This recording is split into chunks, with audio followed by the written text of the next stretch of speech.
Mag-iisang taon na halos ang community quarantine na dulot ng pandemya at ang petsang March 16 noong taong 2020 ay tumatak sa kasaysayan ng Pilipinas dahil ito ang araw na ipinatupad ang Luzon-wide Enhanced Community Quarantine. I am placing the entire mainland of Luzon under quarantine until April 12,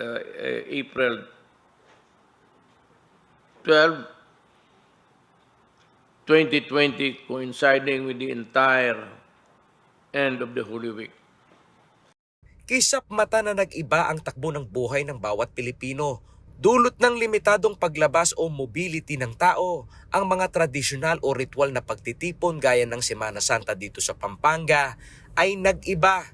Sa panayam ng news team sa mga namamanata sa Barangay Kutod sa siyudad ng San Fernando, Pampanga, sa mag-iisang taon na higpit ng quarantine protocol, buo pa rin ang simpatsya nila sa gobyerno na nagbabawal ng mass gathering.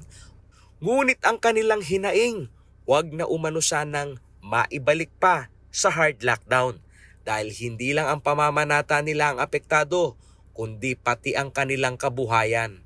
Kasi marami nang naghihirap ngayon, lalo matas pa yung bilihin. So talagang 1 year parang wala pong nangyari? Wala po.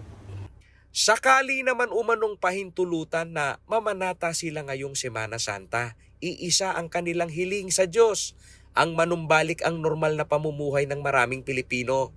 Ang una, yung pandemya, sana matanggal na sa atin. Para lahat ng mga tao, umopen na lahat po sa atin sa bansa.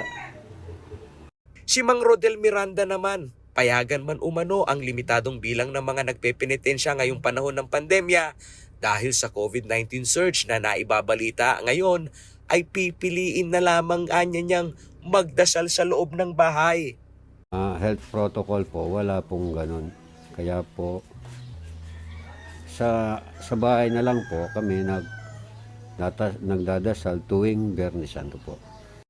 Sa serya ng COVID-19 surge sa itinuturing na ground zero ng coronavirus o ang National Capital Region o NCR, ang provincial government ng Pampanga wala pa umanong anunsyo ng paghihigpit ng quarantine protocol.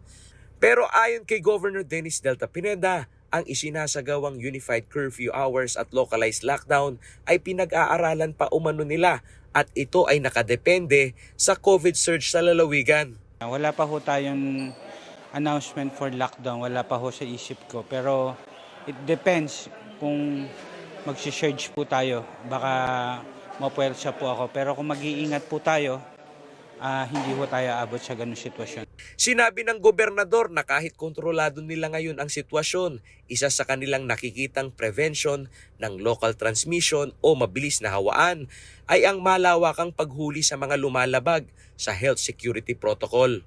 Everything under control naman po tayo. Binabantayan natin yung pag-surge ng ibang probinsya baka pumalo sa atin. I'll remind the PNP up to our municipal and barangay official na implement ulit natin yung paghihigpit.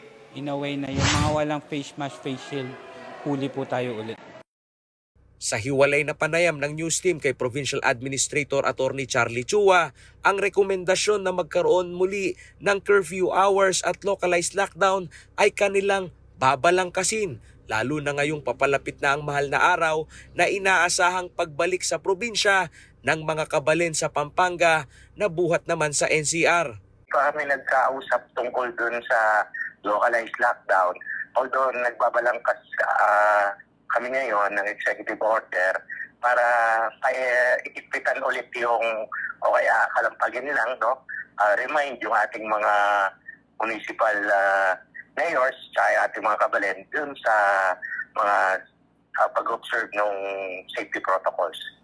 Sa datos ng COVID-19 tracker ng DOH sa Central Luzon, pumapangalawa ang probinsya ng Pampanga nang may pinakamaraming insidente ng COVID-19 sa loob ng 14 na araw.